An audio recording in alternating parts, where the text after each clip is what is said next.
The time, guys, up both sides. So look, you can, what's happening with the legs? What sort of force is the legs? It's a shear, right? And we go up that hierarchy of the different forces. So he's got the headlock. He's got the headlock. So when I'm chopping, I have a shearing force.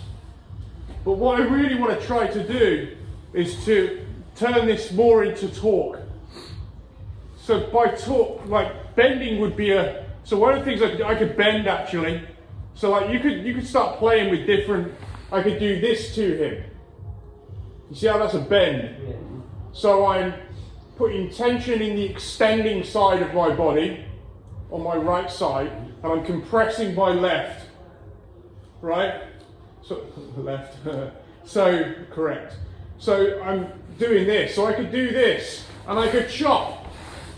But the challenge is that I'm not getting on my side. Why is me not being on my side a problem? You've got no torque. I have no torque. I have a bend, which gives me tension, it gives me compression, and I'm shearing with my legs, but it's not all connected. Whereas when I begin to turn my chin, which is what I'm saying to Zishan, I want to turn my chin because it puts my shoulder into the middle, and we start to create a pyramid.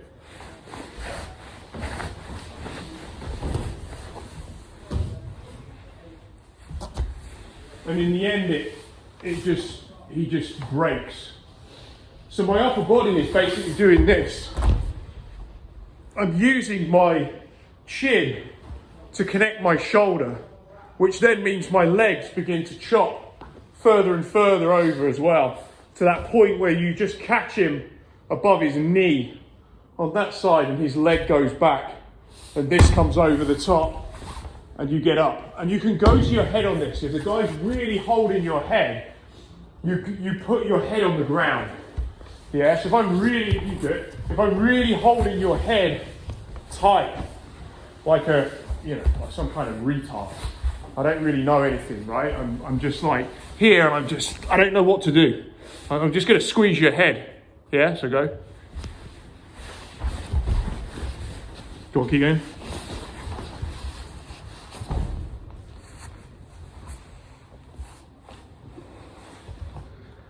So what I would do, go back. No, just to that bit. Give me your head. What I would do instead, you turtle out, which is fine, but what I would do is I would turn your chin to this shoulder and put all your weight in your shoulder and put it on my back. Yeah, look away. It's like an normal It is.